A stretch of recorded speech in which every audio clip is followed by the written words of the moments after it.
ये दुनिया तुम्हें तब तक भूल जाती है जब तक तुम उसकी नज़रों में आने लायक कुछ नहीं करते हो। इस दुनिया की हर चीज को लोग सिर्फ दो चीज़ों से जज करते हैं, पहला कि उसके लुक्स कैसे हैं और दूसरा कि उसकी लोगों के दिमाग में कैसी परसेप्शन बनी हुई है। फिर चाहे कोई घर हो या कोई गाड़ी या कोई नॉर्मल इंसान, उसका अंदाज़ा सिर्फ उसकी अपीयरेंस से और उसके रेपुटेशन से लगाया जाता है। और तुम्हें ये बात समझनी होगी कि दुनिया सिर्फ उनको याद रखती है जो या तो बहुत डेंजरस होते हैं या बहुत कंट्रोवर्शियल, या ऐसे जो समय समय पर अपनी हरकतों से दुनिया का अटेंशन अपनी तरफ खींचते हों, दुनिया को समय समय पर हिला देते हों। और ये एक कड़वा सच है कि आज के ज़माने में सक्सेस का मतलब टैलेंट नहीं, अटेंशन है। तुम्हारे आसपास जितने भी टैलेंटेड लोग हैं, अगर उनमें से एक भी इंसान दुनिया के दिमाग में घंटी नहीं बजाता है तो उसको कोई भी याद नहीं रखने वाला है। आज के ज़माने में अगर तुम इनविजिबल हो तो तुम ज़ीरो हो, अगर तुम विजिबल हो तो तुम डेंजरस भी हो, कंट्रोवर्शियल भी हो और याद रखे जाने वाले हो। लोग तुम्हारी मेहनत को बिल्कुल नहीं देखेंगे, लोग देखेंगे तुम्हारी विजिबिलिटी कितनी है और तुम्हारा इम्पैक्ट कितना है। एक बात तुम्हें हमेशा जीवन में याद रखनी पड़ेगी कि लोग तुम्हें तब तक इग्नोर करेंगे जब तक तुम अपने अस्तित्व का शोर नहीं मचाते रहोगे। आई रिपीट, नहीं मचाते रहोगे। और इसीलिए दुनिया के जितने भी बड़े से बड़े मिलियनर्स और बिलियनर्स हैं, बड़े बड़े पॉलिटिशियन, राजनेता हैं और जितने बड़े से बड़े फेमस लोग हैं, वो जानबूझ करके ऐसी कंट्रोवर्सी क्रिएट करते हैं, जानबूझ करके ऐसी बातें बोल देते हैं, ऐसी हरकतें करते हैं जिससे लोग उनको मजबूरन याद रखें। अभी हाल ही में आशीष चंचलानी नाम का एक क्रिएटर है, उन्होंने एक एक्ट्रेस को, I don't know who she is, but उन्होंने उसको गोद में उठाया है और लोग ऐसा बोल रहे हैं कि आशीष चंचलानी जहाँ पर अपनी कार पार्क करना चाह रहे हैं वहाँ पर ऑलरेडी बड़े बड़े हवाई जहाज पार्क हो चुके हैं। मुझे इस पर कुछ नहीं बोलना, लेकिन अब आपको क्या लगता है, आशीष चंचलानी को उसके बारे में नहीं पता होगा?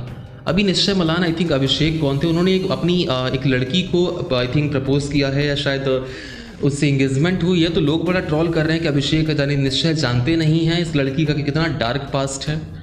आपको क्या लगता है, उनको कुछ नहीं मालूम है? They know every single thing whatever you are thinking. वो जानबूझ के ये सब किए हैं ताकि एक सेंसेशन क्रिएट कर सकें, एक कंट्रोवर्शियल चीज़ें ला सके ताकि आप उनको ना भूलने पर मजबूर हो जाओ। जितने बड़े बड़े राजनेता हैं, पॉलिटिशियंस धर्म पर बात करते हैं, जानबूझ के कैमरे के सामने जरूर करेंगे। क्यों? ताकि सेंसेशन हो, ताकि लोग उन्हें भूले नहीं। और जितने बड़े से बड़े होते हैं ना, जैसे अपने रजत दलाल भैया हो गए या कोई आपस में अलविश यादव हो गए, जितने भी ऐसे लोग हैं आपस में दिखाते हैं कैमरे के सामने बड़ा लड़ रहे हैं, बड़ी कंट्रोवर्शियल वीडियोस डाल रहे हैं कि हाँ यहाँ मिल लेना वहाँ मिल लेना, लेकिन बैक में पता है कुछ और चल रहा होता है। पीठ पीछे बहुत गहरे संबंध उनके होते हैं, लेकिन सामने जाकर के ऐसी चीज़ें होती क्यों? ताकि कंट्रोवर्सी क्रिएट हो, लोग हमको भूले ना। रणबीर कपूर ऐसे कपड़े क्यों पहनते हैं, कभी आपने सोचा है? उर्फी जावेद, उनका ऐसा वियर्ड फैशन क्यों है, कभी आपने दिमाग लगाया है? एलॉन मस्क सबके सामने साइबर ट्रक का जो ग्लास है वो तोड़ देते हैं, कभी आपने सोचा है क्यों? आपको स्टिल अभी भी लगता होगा कि वो एक मिस्टेक थी? नहीं, उन्होंने जानबूझ कर किया था, क्योंकि अगर वो ऐसा ना करते तो साइबर ट्रक की पावर कभी सामने आ ही नहीं पाती, उसके बारे में सेंसेशन क्रिएट होती ही नहीं।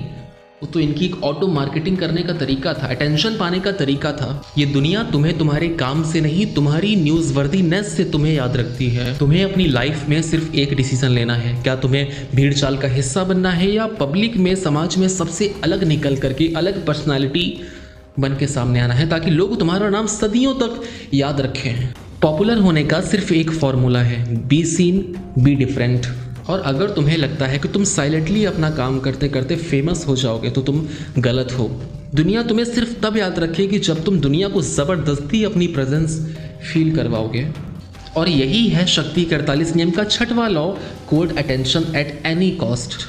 हमारे इस चैनल पर सुपर ह्यूमन प्रोटोकॉल नाम की एक मुहिम चालू हुई है, जिसमें हम 350 से 400 वीडियोस अपलोड करने वाले हैं, जिसमें हम कवर करेंगे dark manipulation, domination, dark psychology, law of attraction, manifestations, personality development, life coaching और मिलियनियर ब्लूप्रिंट। इसके अलावा बहुत सारी चीज़ें हम कवर करने वाले हैं। इस मिशन में हमारा टारगेट है 1 लाख सब्सक्राइबर्स का, जो कि आपके बिना बिल्कुल पूरा नहीं होने वाला है। तो वीडियो को लाइक करके चैनल को सब्सक्राइब कर देना। डिस्क्रिप्शन बॉक्स में हमारा प्रीमियम व्हाट्सएप ग्रुप है, वहाँ पर जाकर के उस ग्रुप को ज्वाइन कर लेना, जिसमें हम डेली के डेली अपडेट्स और मोटिवेशन पिल्स हम लेते रहेंगे। इसके बाद वीडियो को शेयर करके अपने जो भी डाउट्स, क्वेरीज, क्वेश्चन से, लॉ ऑफ अट्रैक्शन से रिलेटेड या किसी भी चीज़ से रिलेटेड, मैं कमेंट बॉक्स में आपका वेट कर रहा हूँ। तो यार नमस्कार, मैं अस्तित्व गुप्ता, चलिए चलता हूँ, इजाजत दीजिए, मिलता हूँ अगली वीडियो में, तब तक के लिए bye bye, thank you and it's Astitva Gupta signing off.